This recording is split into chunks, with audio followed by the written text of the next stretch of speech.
Nous allons continuer l'étude de la création de l'homme qui sera suivie de celle de sa chute. Nous allons étudier donc les 4 premiers chapitres de la Genèse jusqu'à l'expulsion de l'homme du Jardin d'Éden. Alors, nous étions dans le chapitre 1er et nous avons déjà vu les versets 24 à 27.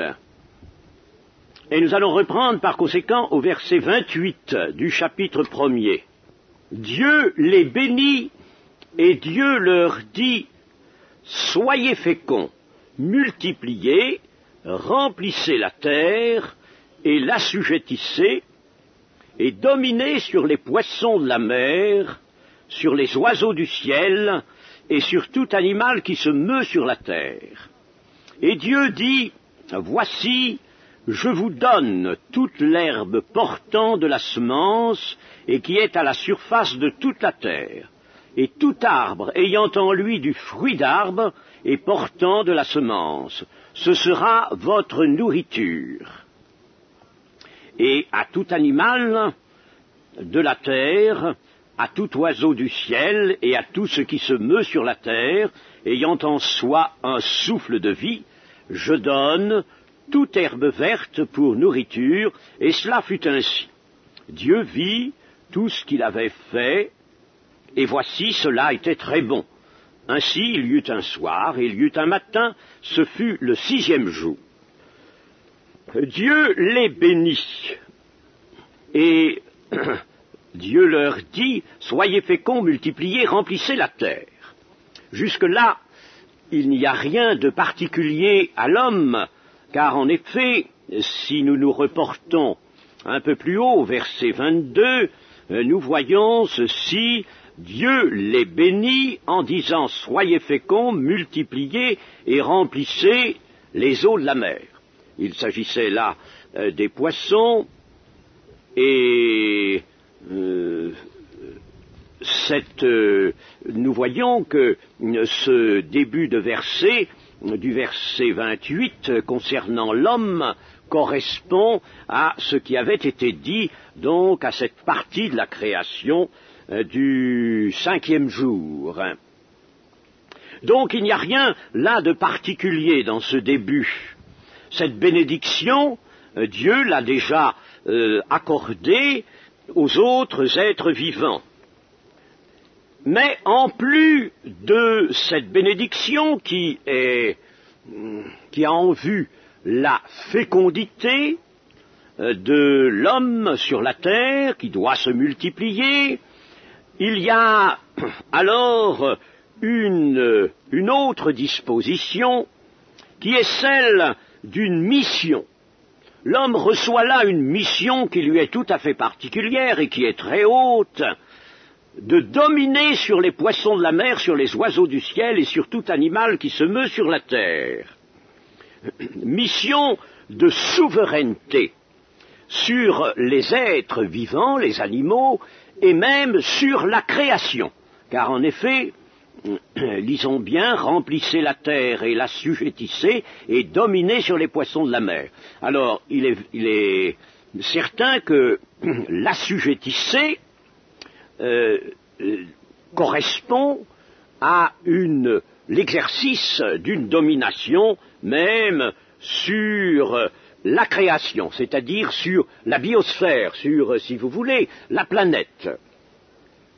Plus tard, après le déluge, cette domination sur les animaux ne pourra plus se réaliser que par la force.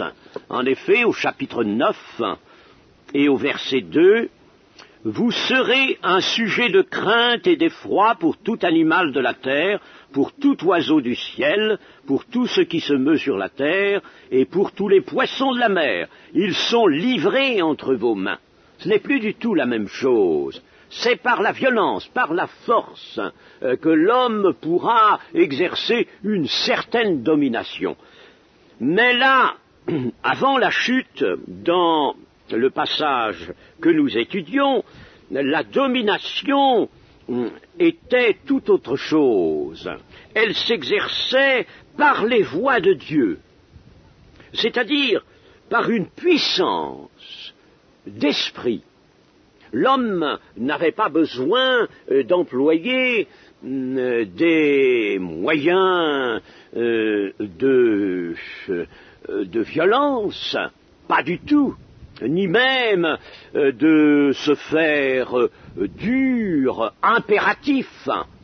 Il disposait d'une puissance d'esprit et d'amour qui, bien entendu, restait soumise à Dieu. Mais l'homme étant lui-même soumis à Dieu, tant qu'il l'était, cette puissance qu'il avait à exercer sur toute la création restait soumise à Dieu. Et ce devait être quelque chose de merveilleux, d'extraordinaire.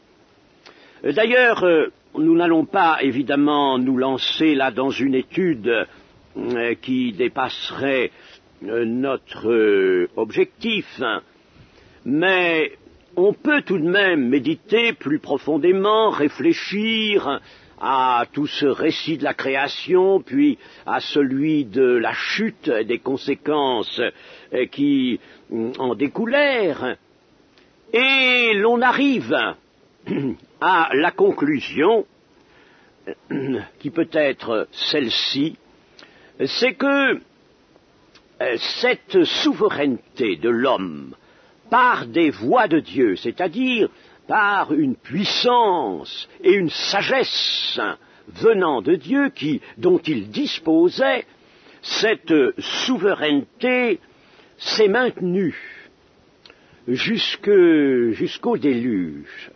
Dieu ne l'a pas retirée tout de suite.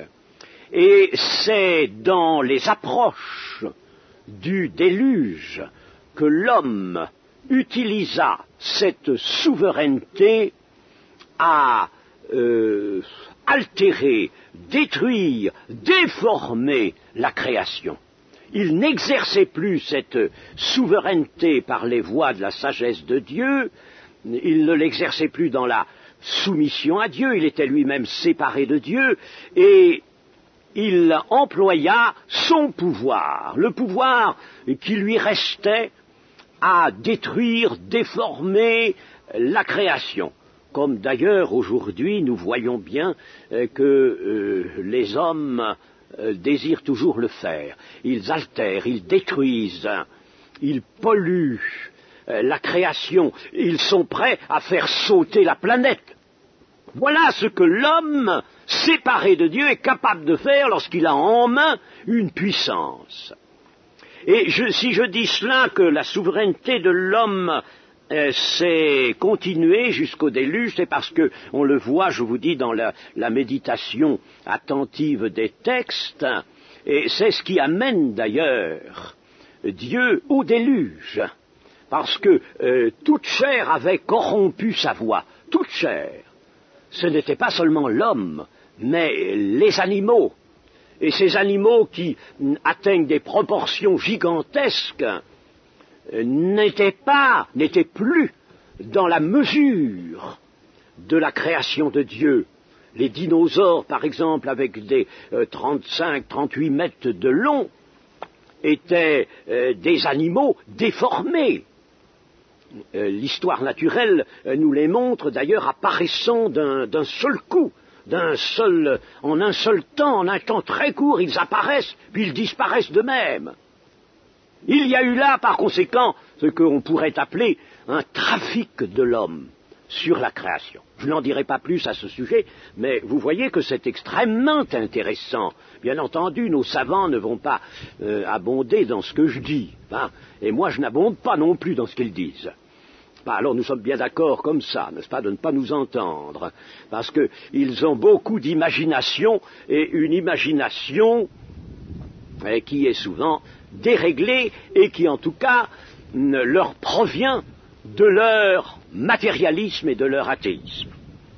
Mais revenons à l'homme. L'homme est donc placé au-dessus de la création, et cette domination, il va l'exercer toute à la satisfaction de Dieu tant qu'il n'est pas séparé de Dieu. Alors quand il sera séparé de Dieu, Satan va ravir cette domination et elle sera reprise. Elle sera reprise, cette domination que Satan détient encore maintenant. Elle sera reprise par le Christ et par le peuple des saints. Cela nous est dit dans le livre de Daniel au chapitre 7. Il suffit de lire ce chapitre 7, particulièrement les versets 14 et 27. La domination sera redonnée au peuple des saints et, naturellement, à celui qui est leur Seigneur, le Christ. Dans les versets 29 et 30, nous trouvons les dispositions que Dieu prend pour la nourriture de l'homme et des animaux. Notons d'abord le principe même d'une nourriture, qui est appelée au maintien de la vie. La Bible nous montre que Dieu met des êtres en existence et qu'il, ensuite, par sa parole, par sa puissance, et c'est la puissance que Christ exerce, il maintient les êtres en existence. Il soutient toutes choses par sa parole puissante. Il les maintient en existence. C'est surtout dans le chapitre 4 de l'Apocalypse que l'on voit cela. Le maintien en existence. Et dans ce maintien en existence, il y a notamment cette disposition d'une nourriture. Notons encore ceci, c'est que Dieu aurait pu très bien faire des êtres qui n'aient pas besoin de se nourrir et qui puissent se renouveler intérieurement sans apport extérieur. Mais non, là n'était pas sa sagesse. Sa sagesse était celle-là, celle des dispositions que nous voyons. Cette nourriture correspondait d'ailleurs à une faim, une soif qui avait été placée dans l'homme. Dieu crée la faim, crée la soif, et il crée la nourriture et l'eau pour satisfaire cette faim et cette soif. Il crée toujours les choses, voyez-vous, qui se correspondent. Telle est la sagesse de Dieu. La nourriture donnée à l'homme était exclusivement végétale. La nourriture animale, c'est-à-dire carnée, ne sera donnée à l'homme qu'après le déluge. Au rétablissement de toutes choses, lorsque le Seigneur sera venu, aura rétabli la terre dans sa splendeur première, et y aura établi son règne, alors là, il y aura un retour à la nourriture végétale. C'est ce que nous pouvons dire d'après quelques passages, mais essentiellement, Ésaïe, le prophète Ésaïe, au chapitre 65, verset 25. Le loup et l'agneau paîtront ensemble, le lion comme le bœuf mangera de la paille, et le serpent aura la poussière pour nourriture. Il ne se fera ni tort, ni dommage sur toute ma montagne sainte, dit l'Éternel. Entendez par montagne sainte toute la terre. Il ne se fera ni tort, ni dommage. Vous voyez qu'ici, par conséquent, des animaux carnivores, comme le loup, le lion, eh bien, mangeront comme les animaux herbivores.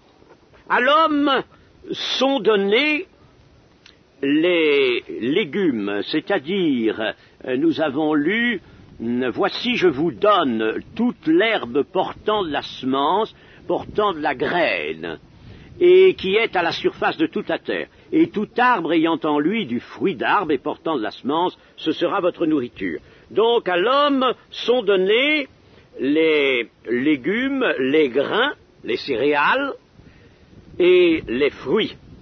Et l'homme était frugivore, ce qui d'ailleurs résulte de certaines observations qui ont été faites. L'homme, à l'origine, était frugivore. Sa nourriture, c'était les fruits qui comprennent non seulement les gros fruits, n'est-ce pas, comme la pomme, la poire, etc., mais également les céréales qui sont des petits fruits. Les graines sont des fruits aussi. L'Écriture les appelle d'ailleurs ainsi. Aux animaux est donnée par contre l'herbe, c'est-à-dire une alimentation herbacée. Littéralement, c'est toute verdure d'herbe, toute verdure d'herbe. L'alimentation herbacée. Mais notons que dans le verset 29, littéralement, ce n'est pas « voici, je vous donne ». Je ne sais pas pourquoi les traducteurs ne pensent pas à respecter souvent les choses de détail, peut-être, en tout cas le temps du verbe, c'est « je vous ai donné ». Je vous ai donné toute herbe portant de la nourriture. Alors pourquoi ce temps? Eh bien, c'est parce que Dieu a déjà créé les végétaux avant l'homme, et il les a créés dans une intention. Je vous ai donné signifie donc, j'ai créé ces plantes afin de vous les donner en nourriture. Vous voyez comme déjà, il y a une idée, une intention de Dieu qui apparaît pour la conjugaison de ces différentes œuvres. D'ailleurs, il y a dans cette disposition de Dieu concernant la nourriture de l'homme l'origine du bien fondé des actions de grâce que nous rendons avant chaque repas. C'est là qu'il faut en voir l'origine. Dieu nous a donné une nourriture qu'il a préparée pour nous. Et nous savons combien cette nourriture est succulente. Vous allez encore avoir prochainement, j'ai fait un tour à la cuisine cet après-midi, vous allez encore avoir à l'apprécier parce que il y a toutes sortes de fruits qui ont été épluchés, qui sont très juteux. Vous allez voir comme c'est succulent. Eh bien, quand vous constaterez que c'est succulent, vous pourrez vous souvenir que c'est un don de Dieu. C'est préparé par Dieu pour que ce soit succulent, agréable et que ça nourrisse nos corps. Au verset 31, Dieu vit tout ce qu'il avait fait, et voici cela était très bon. Ainsi il y eut un soir, il y eut un matin, ce fut le 6e jour. C'est la 7e fois que Dieu porte son regard et son jugement sur l'œuvre qu'il vient de faire.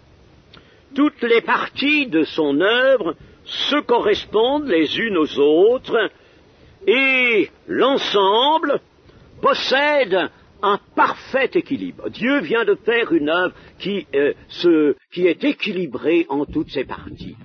Et nous voyons en effet que, si nous voulions faire un peu de science, qu'il y a dans la nature des cycles fermés. Cela est une démonstration de ce que Dieu a réalisé des équilibres. On connaît d'ailleurs ces équilibres, n'est-ce pas? Ils portent certains noms dans le domaine scientifique. Mais nous qui faisons de la méditation de la parole de Dieu et qui voulons nourrir notre foi, eh bien, nous devons faire attention à ces choses. La création que vient de réaliser le Seigneur est une, elle a son unité, elle tend à un but, à un seul but, et ce but est celui de la manifestation de l'amour divin. Parce que le mobile de Dieu, le grand mobile de Dieu pour toute œuvre, c'est l'amour.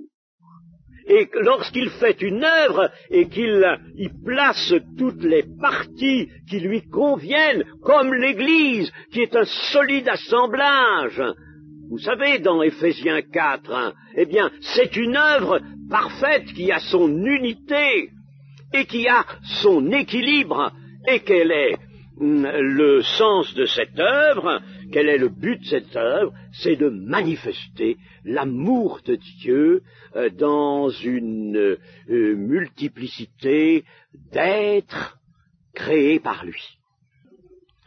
Bien des textes nous rappellent, d'ailleurs, font écho à ce qu'il est dit dans le verset 31, cela était très bon, cela est parfait, et nous avons des textes dans 2 Samuel, dans le livre de Job, dans le Deutéronome, dans le psaume 111, etc., et qui nous disent que les voies de Dieu sont excellentes ou sont parfaites. Cela était très bon. Bien sûr, nous avons sous les yeux, quand même, dans la nature, dans le cadre de vie qui est le nôtre, nous avons des discordances sous les yeux. Il est vrai qu'il y a des animaux qui sont des prédateurs, et souvent terribles, violents, et qui sont à la poursuite d'autres animaux, d'autres êtres, moins forts qu'eux, et ils en font leur nourriture, ils les dévorent. Voyez simplement le chat où nous habitons ici, n'est-ce pas, qui court après les petits mulots, et quand il les attrape, eh bien, vous savez, leur sort n'est pas bon. Alors nous avons cela, il y a en somme dans cette harmonie un désordre, mais cela est venu avec la chute, et le chapitre 8 de l'Épître aux Romains nous le dit bien. C'est par un seul, c'est par quelqu'un, c'est-à-dire Adam, l'homme, que ce processus de vanité a gagné toute la création. Il y a un processus de destruction, de vanité, qui a gagné toute la création. Et la création en souffre, elle est contrainte, elle n'est plus dans la liberté où elle était lorsque Dieu l'avait faite. Nous allons maintenant lire au chapitre 2 les 3 premiers versets. Ainsi furent achevés les cieux et la terre et toute leur armée. Dieu acheva au 7e jour son œuvre qu'il avait faite, et il se reposa au 7e jour de toute son œuvre qu'il avait faite. Dieu bénit le 7e jour, et il le sanctifia, parce qu'en ce jour, il se reposa de toute son œuvre qu'il avait créée en la faisant. Dieu acheva au 7e jour son œuvre. Et tout au début, nous avions ainsi furent achevés les cieux et la terre et toute leur armée. Si nous comprenons bien cette phrase, il y a une armée des cieux et une armée de la terre. L'armée des cieux, ce sont les astres qui sont ainsi appelés. Et quelquefois aussi, mais ce n'est pas le cas ici, les anges. L'armée des cieux, les astres. Et puis l'armée de la terre, ce sont tous les êtres vivants que Dieu a placés sur elle. Le mot armée évoque l'idée d'une troupe rangée dans un ordre bien réglé, ce qui est le cas des astres et ce qui était le cas de tous les animaux vivant en liberté sur la terre. Je vous dis, ils ne se faisaient ni tort ni dommage, comme nous l'avons lu pour le retour à l'état premier, à l'état de paix et de bénédiction. Et le mot armée correspond, d'après la version des Septante, j'en ai parlé en juillet, la version des Septante, c'est une version de l'Ancien Testament en grec qui a été faite environ 2 siècles avant notre ère, avant la venue du Seigneur Jésus. D'après cette version, le mot qui est traduit par armée, mot hébreu, correspond à cosmos. Cosmos. Et cosmos, c'est le terme dont nous nous servons encore pour désigner l'univers. Dieu acheva au 7e jour, et alors il acheva. Il n'est pas dit que Dieu avait achevé au 6e jour, il acheva au 7e jour. Parce qu'il y avait encore quelque chose à faire, il y avait à décréter une cessation de la création. C'était un acte aussi, un acte d'autorité, et il y avait à bénir et à sanctifier le septième jour, puisque telle était l'intention de Dieu. Et le mot cesser, cessation, c'est le mot hébreu Shabbat, d'où est venu notre mot sabbat, le sabbat. Il désigne la cessation de l'activité créatrice faisant place à une autre activité, l'activité conservatrice. Dieu va conserver désormais ce qu'il a créé. Et qu'est-ce que signifie bénir? Dieu bénit le septième jour. Eh bien, cela veut dire rendre prospère et heureux, rendre même fort, éclatant et heureux. Voilà ce que veut dire bénir. Par conséquent, le septième jour est un jour qui doit être prospère, heureux et même en évidence éclatant. Il apparaît comme particulièrement rempli des joies célestes et il est sanctifié, c'est-à-dire qu'il est mis à part pour une sainte destination. Et cette disposition de Dieu sur le septième jour de la création s'est reportée, si l'on prend connaissance des Écritures, on voit qu'il s'est reporté sur tous les sabbats qui vont se succéder de semaine en semaine. Tous les septièmes jours du calendrier de l'homme seront donc bénis et sanctifiés. 7 jours, c'est le quart du mois lunaire qui est, vous le savez, de 28 jours.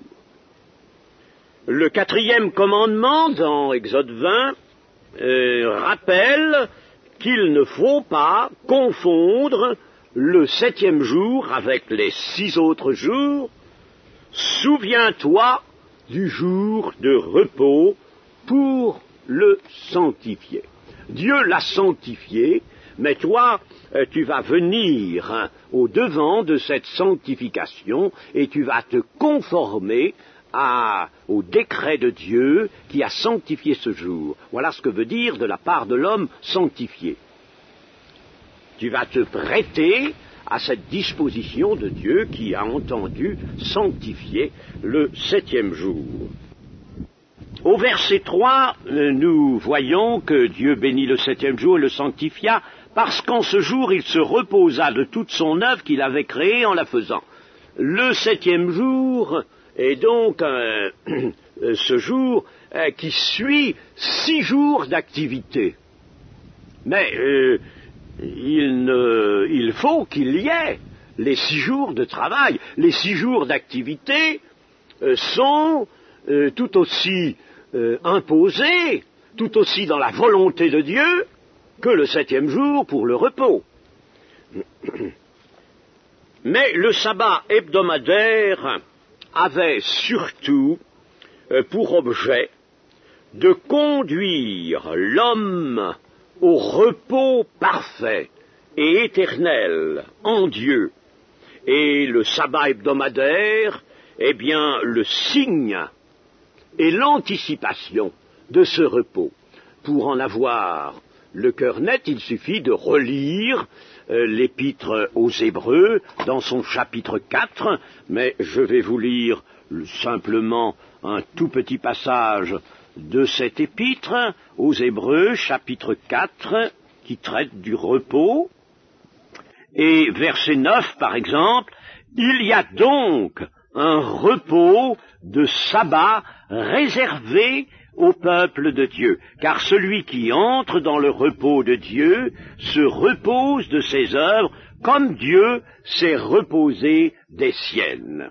Efforçons-nous donc d'entrer dans ce repos afin que personne ne tombe en donnant le même exemple de désobéissance. » Alors, nous sommes maintenant non plus dans le temps de la loi, mais dans le temps de l'Église, c'est-à-dire de l'Alliance nouvelle. Alors, est-ce que les dispositions que nous avons dans l'Ancien Testament concernant le sabbat, que devait observer d'une façon tout à fait particulière et suivant différentes modalités, le peuple juif, est-ce que ces dispositions nous atteignent? Devons-nous aussi les observer? Eh bien, on peut dire ceci, c'est que dans la Nouvelle Alliance, la décomposition du temps, la découpe du temps, en semaines de 7 jours, est maintenue. D'abord, cela est maintenu, nous le voyons dès le début de l'Église, et ce que nous savons des commencements de l'Église, qui vont tout de même assez loin, font plusieurs décades, nous montrent que cette découpe du temps en 6 plus 1 était observée. Par conséquent, elle est maintenue dans la Nouvelle Alliance, ce qui peut d'ailleurs se justifier autrement.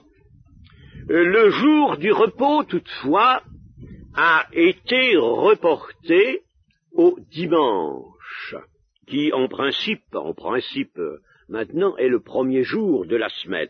Il a été reporté au dimanche, cela pour différentes considérations. Je ne vais pas y entrer maintenant, mais M. Thomas Bress, par exemple, a écrit une brochure qui s'intitule « Le dimanche supérieur au sabbat, au samedi ». Il a développé dans cette étude les raisons pour lesquelles le jour de repos a été reporté au dimanche.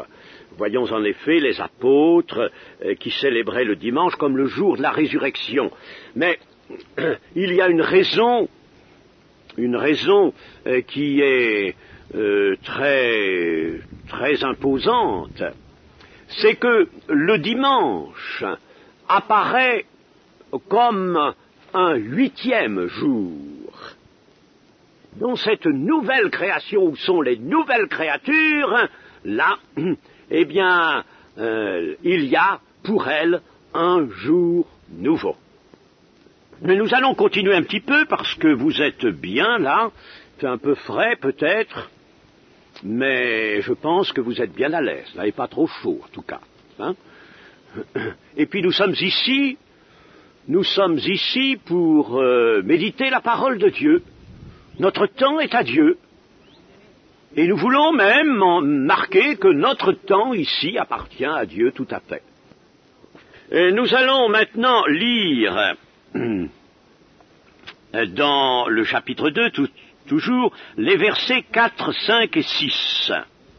Versets 4, 5 et 6. Voici les origines des cieux et de la terre. Quand ils furent créés, lorsque l'Éternel Dieu fit une terre et des cieux, aucun arbuste des champs n'était encore sur la terre, et aucune herbe des champs ne germait encore, car l'Éternel Dieu n'avait pas fait pleuvoir sur la terre, et il n'y avait point d'homme pour cultiver le sol. Mais une vapeur s'éleva de la terre et arrosa toute la surface du sol. Ces 3 versets ont intrigué les commentateurs de tous les âges. En réalité, nous pouvons les voir ici comme un sommaire du récit précédent, avec quelques précisions qui n'ont pas figuré dans le verset précédent et que l'auteur trouve ici opportun de nous donner. Par exemple, n'est-ce pas, il nous dit, mais attention, avec cette séparation en jours, il y a eu un moment où il n'y avait sur la terre aucun arbuste. La terre était un sol desséché, c'était un peu le sol lunaire. Il y avait peut-être déjà une atmosphère, mais il n'y avait aucun arbuste. et aucune herbe ne germait encore, pour la bonne raison que Dieu n'avait pas fait venir sur la terre l'humidité. Pour qu'il y ait des plantes et des êtres vivants, il faut deux choses. Il faut plus peut-être que deux choses, mais enfin surtout deux choses. Il faut de l'air, une atmosphère, et il faut de l'eau, de l'humidité. Or, il n'y en avait pas. Et là, l'auteur nous explique qu'il ne tombait pas de pluie. Pourtant, il aurait pu tomber de l'eau, puisque la séparation de l'eau, les eaux d'en bas et les eaux d'en haut, était déjà faite. Mais Dieu n'avait pas encore fait pleuvoir, et alors, au moment où il va former, par conséquent, les plantes, les animaux, Dieu fait venir une vapeur qui s'élève de la terre pour humidifier le sol et permettre par conséquent aux plantes et aux autres êtres de vivre. Et puis subitement, le chapitre 2 nous amène à des précisions sur la formation de l'homme, la création de l'homme. Verset 7. Des choses qui n'ont pas été dites dans le chapitre précédent. Alors je lis ce verset 7. L'Éternel Dieu forma l'homme de la poussière de la terre. Il souffla dans ses narines un souffle de vie, et l'homme devint un être vivant. Que notre corps soit fait de la poussière, c'est-à-dire de la matière minérale de la terre, il n'y a à cela aucun mystère, bien sûr, et en laboratoire, si l'on prend des tissus vivants, par exemple, et que l'on veuille faire rechercher un certain principe, faire une analyse de toxicologie, je suppose, eh bien, on commencera par minéraliser les tissus. C'est-à-dire que les tissus qu'on aura, les tissus vivants, par exemple des viscères qu'on aura en échantillon, n'est-ce pas, et qu'il faudra soumettre à l'analyse, eh bien, pour cette analyse, on commencera à les ramener à l'état minéral. Donc, toute matière organique peut se ramener à l'état minéral, c'est-à-dire à l'état de composés minéraux. Et il est bien vrai, par conséquent, que le corps de l'homme est fait des mêmes matériaux que l'ensemble des pierres qui forment le sol. Et il n'y a pas d'atomes sublimes pour le corps de l'homme, mais les atomes, en nombre limité d'ailleurs, qui le composent, sont les mêmes que ceux que l'on trouve dans le sol. L'homme provient d'un acte créateur tout à fait particulier auquel l'Éternel accorde ses soins d'une manière également particulière. Nous avons noté que dans le chapitre 1er, au verset 27, il y avait répétition du verbe bara. 3 fois le verbe bara y figure, et l'on peut dire que ces précisions singularisent entièrement la création de l'homme. Et je vais un peu vous parler de cette formation donc de l'homme. L'homme vient donc, disons-nous, d'un acte créateur de Dieu qui n'a aucun lien avec les autres actes créateurs, notamment les actes créateurs des espèces animales.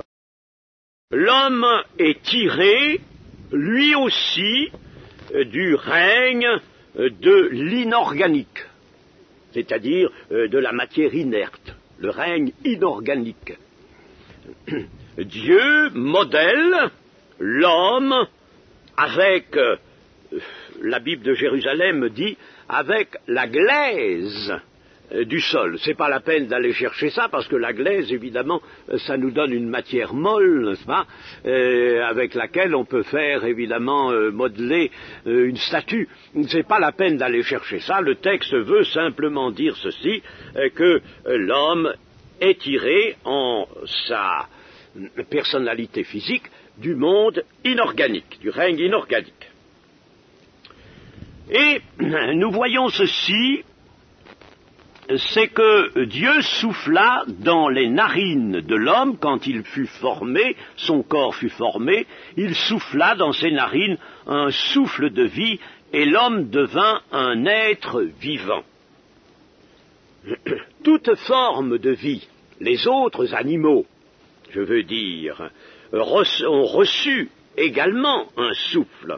Le souffle de vie est avant tout le principe même de la vie, c'est-à-dire ce pouvoir immatériel qui apporte à tout être animal, tout être vivant, qui apporte l'animation, qui apporte même une prédétermination, et qui apporte une régulation des phénomènes vitaux absolument indispensables pour que la vie puisse subsister.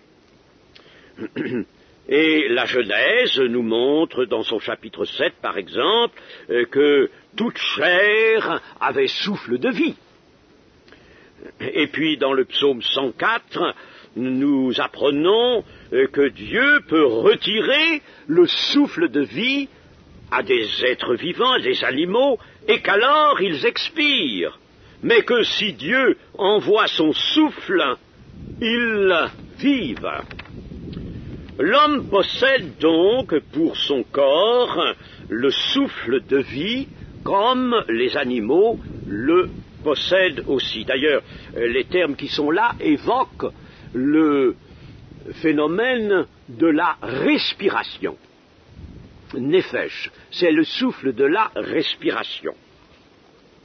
Mais l'homme reçoit le souffle de vie d'une autre manière que les animaux, il le reçoit à titre particulier, et ce souffle, ce principe de vie, dépasse la nécessité que la chair en a, dépasse l'animation de la chair, la régulation des phénomènes vitaux.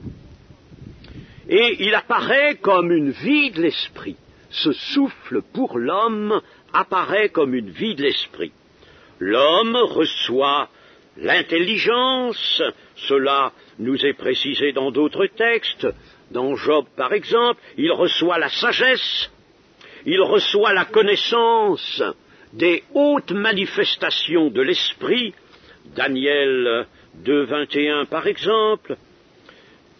L'homme est doué d'esprit, il a une raison saine, il peut examiner les choses avec sagesse, intelligence, et trouver en toute chose, découvrir en toute chose la réalité supérieure, la vérité. Il possède la science des saints, et ses possibilités sont immenses au moment de la création. Je voudrais vous dire maintenant vous donner quelques différences entre l'homme et les animaux.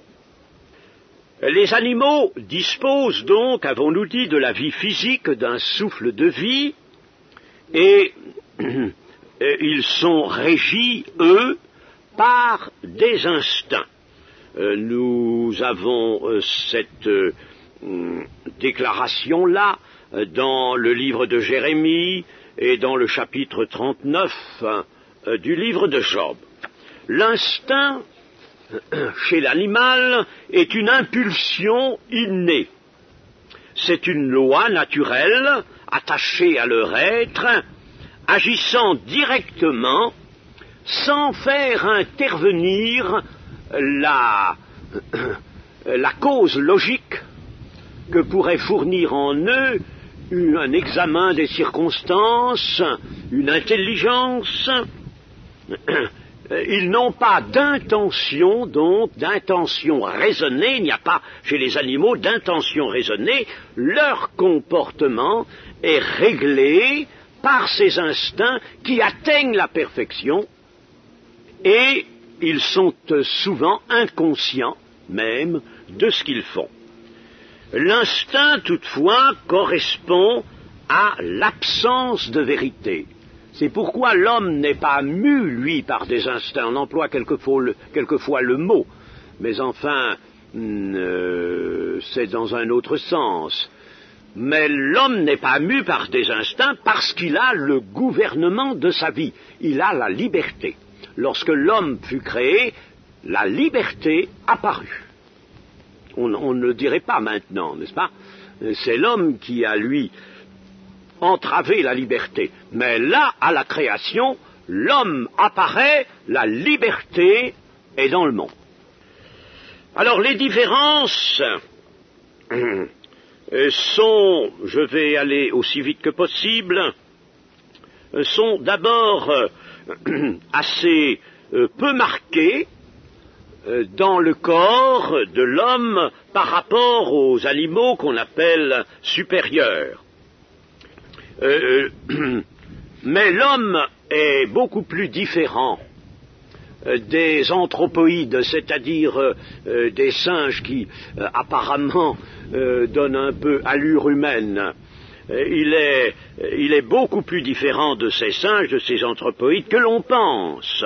Par exemple, il possède la bipédie absolue, c'est-à-dire la marche sur deux jambes, bipédie absolue. Il possède l'attitude verticale, exigeant une triple courbure de la colonne vertébrale qui est convexe, concave et convexe.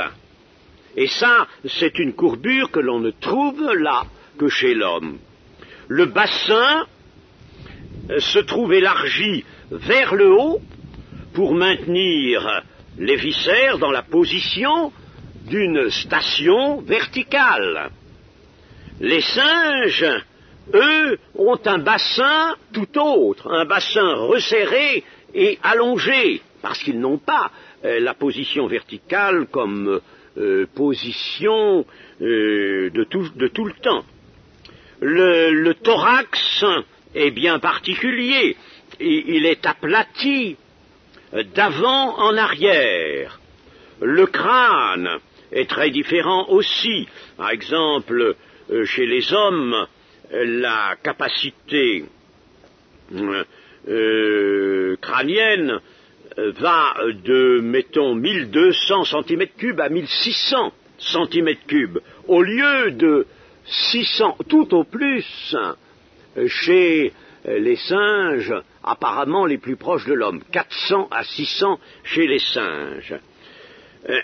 Les bras sont plus courts, les jambes ont une ligne différente, les pieds sont quelque chose de particulier à l'homme. Il y a, voyez-vous, même physiquement, bien des différences. Et quand, évidemment, les scientifiques ou la diffusion des connaissances scientifiques entreprend ce problème, alors on passe sous silence tout ce que je vous dis là. On le passe sous silence, on n'en dit rien. Alors, le bon public voit, n'est-ce pas, qu'un singe, un chimpanzé, par exemple, vraiment, n'est-ce pas, ressemble pas mal à l'homme. Alors on lui dit, bien, l'homme, il a été comme ça, voilà, tu viens du singe. Ce qui a amené la réplique de quelqu'un un jour, qui, lui, n'admettait pas cette ascendance. Et alors, on lui disait que l'homme venait du singe. Alors il a répondu à celui qui lui disait cela, pour vous peut-être, mais pas pour moi. Moi, je ne peux pas accepter ça. Moi, je ne viens pas du singe. J'en suis sûr. L'organisation des anthropomorphes et celle des hommes, des anthropoïdes et celle des hommes, sont deux types de spécialisation très anciennes, écoutez bien ça, et exclusives les unes des autres. du point de vue mécanique, du point de vue anatomique et du point de vue neurologique. Il y a une spécialisation qui remonte très loin, et on n'en voit pas d'ailleurs le bout, et par conséquent, c'est l'homme et le singe ou les singes sont très différents et séparés les uns des autres. Et puis, une grande différence, bien sûr, qui apparaît dans la Bible, c'est que l'homme est une personne. Il n'est pas un individu anonyme, comme un animal au milieu de son espèce, car Dieu est une personne, et l'homme est fait à l'image et à la ressemblance de Dieu. Dieu connaît tout homme par son nom. Dieu suit les faits, les gestes, les paroles, les pensées de tout homme. L'erreur et l'abus, pourrait-on dire, des matérialistes est d'affirmer que toutes les originalités qui font la personne humaine sont placées en son corps et proviennent de son corps, de son cerveau notamment, en tout cas de sa vie physique. Et lorsque la vie physique disparaît, alors il n'y a plus rien, il n'y a plus d'âme, il n'y a rien. Ça, c'est un abus, c'est un mensonge. Et en cela, les matérialistes montrent qu'ils ne sont pas de vrais scientifiques. Rostand déplorait la dépersonnalisation actuelle de l'homme, en conséquence du machinisme de notre époque, en conséquence de la normalisation qui gagne un peu maintenant tous les rouages sociaux, en conséquence de l'asservissement des consciences, qui ne fait que progresser, mes amis, et qui est quelque chose de redoutable. Et les foules deviennent des troupeaux. Rostand n'était pas un croyant, et pourtant il déplorait ces choses.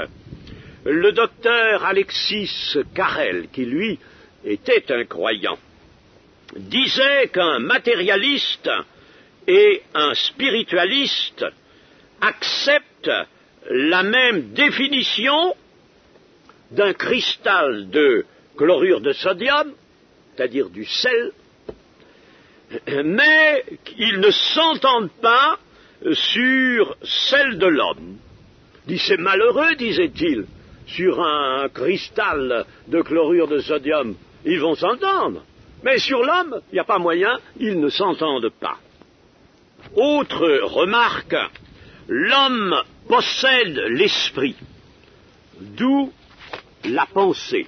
Il a la pensée.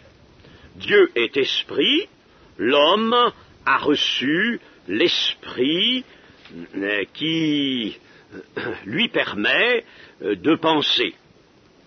Certains matérialistes et philosophes contemporains ont conclu à la conception trialistique de l'homme, c'est-à-dire la conception en trois parties que nous avons dans deux textes du Nouveau Testament, 1 Thessaloniciens chapitre 5 et l'Épître aux Hébreux. L'homme est esprit, âme et corps, cela vous le savez. Cette conception d'ailleurs se fait jour aussi dans l'Ancien Testament. Eh bien, il y avait des naturalistes et des philosophes qui étaient d'accord sur cela. Il y a par exemple, je remonte là au XIXe siècle, le Quatrephage, un naturaliste qui était très connu, qui a laissé des ouvrages. Il y a Lecomte Dunoui, il y a le docteur Maurice Vernet, le docteur Alexis Carrel, le docteur Paul Tournier, le professeur de philosophie Claude Tresmontant, qui est contemporain, et le professeur Daniel Vernet, qui est aussi notre contemporain, et duquel nous avons un livre, Science et foi. Eh bien, il y en a d'autres, certainement, mais enfin, voici pourtant des hommes de science qui se sont attachés à cette conception trialistique de l'homme, à savoir que l'homme n'est pas que matière, l'homme n'est pas que corps, mais il a une âme et un esprit. Lors de la création, le corps a été fait par Dieu pour être support de l'esprit. Dieu a fait d'abord ce support, et puis il y a fait entrer l'esprit. L'âme est le ressort de la vie organique, elle est le siège de la vie dite psychique, avec toutes les émotions que cela comporte, elle est aussi le plan des manifestations sentimentales, intellectuelles, artistiques, morales, voilà l'âme. Quant à l'esprit, lui, il a le privilège exclusif d'avoir des relations avec Dieu. C'est lui qui établit les relations de l'homme avec Dieu. C'est lui qui peut connaître Dieu. C'est par son esprit que Dieu peut connaître, que l'homme peut connaître Dieu, peut l'adorer, peut le comprendre, peut le prier, peut recevoir des révélations, etc. Vous voyez qu'il faut tenir à ce que nous dit la Bible, la conception trialistique de l'homme. Autre observation encore pour distinguer toujours l'homme des animaux, et vous voyez que nous sommes loin des animaux. Vous voyez, nous nous sommes éloignés, n'est-ce pas, du stade de l'animalité en étudiant l'homme. Et nous voyons maintenant aussi qu'il a un langage. Dieu parle. Par conséquent, la créature humaine qui a été faite à son image doit parler. Dieu avait en l'homme, voulait avoir en l'homme un interlocuteur. Quand l'homme fut créé, il n'est pas dit dans la Genèse, Dieu fit, mais Dieu dit. Dieu leur dit. Dieu leur dit. Enfin, nous pouvons dire que l'homme est conçu pour refléter la gloire de Dieu. L'homme est un miroir de la gloire de Dieu, de la sainteté de Dieu, et Dieu veut avoir un ami en l'homme, rendu capable d'une vie d'amour, d'une vie qui est pour mobile le grand mobile de Dieu, l'amour. Je dirais encore, pour compléter ce tableau, que l'homme a reçu une mission qui le place au-dessus de la création établie sur la terre. Nous avons parlé de la domination qui lui est accordée, et cette domination élevait l'homme véritablement bien près de Dieu. Le psaume 8 dit « de peu inférieur à Dieu ». Enfin, la traduction de ce psaume est un peu contestée, de tout sens, de peu inférieur aux plus hautes créatures de Dieu. Nous allons nous arrêter ce soir, nous reprendrons cette étude, Dieu voulant, demain après-midi.